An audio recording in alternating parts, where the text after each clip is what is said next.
एक समय द्रौपदी हिमालय में पांडवों के साथ में जब गई और जब गंगा जी में स्नान करने गई तो उसको लगा कि देखो मैं राजरानी थी, पर मेरे पति के कर्मों के कारण आज मेरी ये दशा हुई, वन वन में भटक रही हो। उसकी आंख से जल जैसे ही आंसू के रूप में नीचे गिरी गंगा जी में, माता गंगा प्रकट हो गई।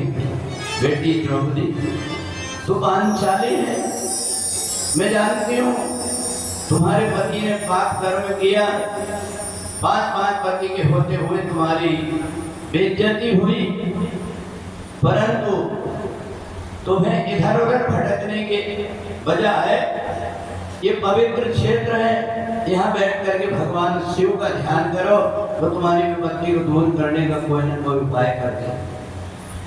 द्रौपदी पांचों पांडवों के साथ में मिट्टी की मूर्ति बना करके हिमालय पहाड़ में, और वहां जब भगवान शिव की पूजन करने लगी तो अर्जुन ने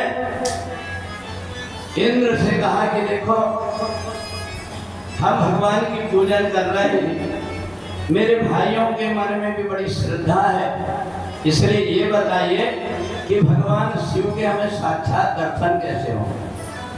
इंद्र ने कहा देखो जहाँ भगवान शिव की पूजन होती वहाँ शिव कोई ना कोई रूप में आकर के विराजमान होते हैं, और जहाँ तुम हो ये तो नर नारायण की तपोस्थली है, यहाँ तो भगवान शिव साक्षात विराजमान। पर इतना है तुम पहचान लो जब की बात। अब अर्जुन बैठा रहा, पूजन करते करते में उसका ध्यान गया, एक वहां से महिष निकल रहा था। जैसे ही देखा अर्जुन में, ये बड़ा विचित्र प्रकार का दिखाई दे रहा है और ये ज्योतिर्लिंग की तरफ बार बार देख रहा है। अर्जुन समझ गए, भीम से कहा भैया मेरे को ऐसा लगता है कि ये कोई विचित्र पशु है, इसलिए चल करके देखना चाहिए कौन है। अब भगवान शंकर महेंद्र रूप में जैसे पहुंचे, भागने लगे, जाकर के बहुत सारे जानवर थे उनके बीच में पहुंच गए। अब इधर अर्जुन और भीम दोनों दौड़े और जब अंदर चले गए उन जानवरों के तो इनने पकड़ लिया पूंछ, और पूंछ पकड़ करके खींचने लगे तो पूंछ तो आ गई हाथ में इनके, और पूरे के पूरे गुफा के अंदर से दूसरी तरफ कहाँ चले गए? केदारनाथ, नेपाल। और वहां जाकर के पशुपति के रूप में, और एक ज्योतिर्लिंग हिमालय में केदारेश्वर के रूप में। केदारनाथ में जो ज्योतिर्लिंग है ये बाद में बना हुआ है। ये भगवान नारायण जब तपस्या करते थे तो भगवान भोलेनाथ उनको देख करके बड़े दुखी होते थे। जिस समय पर दुखी हो तो उन्होंने देखा कि माता लक्ष्मी नारायण के तप को देख करके बड़ी दुखी हो रही है कि इतने गहन स्थान में बैठ करके तपस्या कर रहे हैं, तो वो एक सुंदर वृक्ष बन गए। और काय का वृक्ष बनी? बेर का, और संस्कृत में बेर को कहते बद्री। तो उस समय पर भगवान नारायण के ऊपर वो अपनी छाया करने लगी। जब छाया करने लगी तो भगवान शंकर को देख करके ऐसा लगा कि यहाँ माता लक्ष्मी आ गई, ये दोनों पति पत्नी यहाँ पर निवास करते हैं और मेरे को अब यहाँ रहना ठीक नहीं, इसलिए जहाँ पर भगवान का असली रूप है वो बद्री नारायण भगवान के सामने ही है। आज भी जो कोई गए हैं उन लोगों ने जिनको पता है देखा होगा, असली जो केदारनाथ की मूर्ति वहाँ है, और वहाँ से उठ करके इन लक्ष्मी और नारायण के कारण भगवान दूसरे पहाड़ पर जाकर के वहाँ से देखने लगे।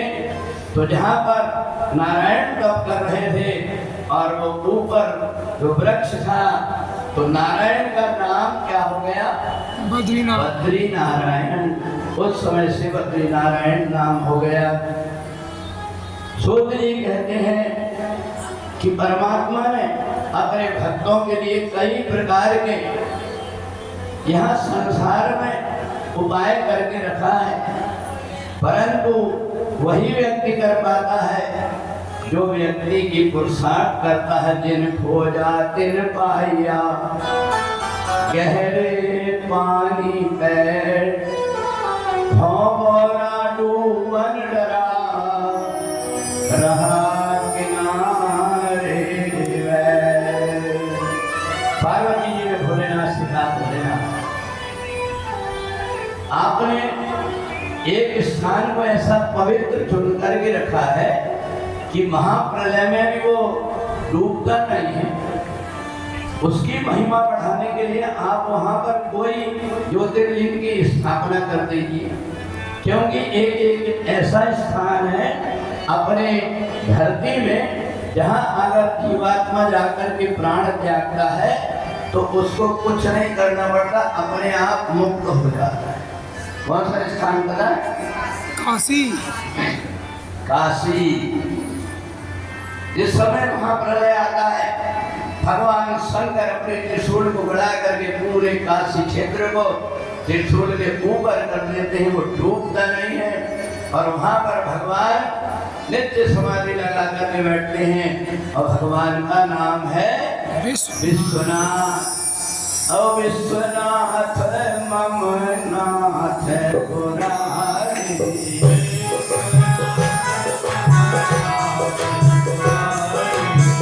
विश्वनाथ मम नाथ पुरारी,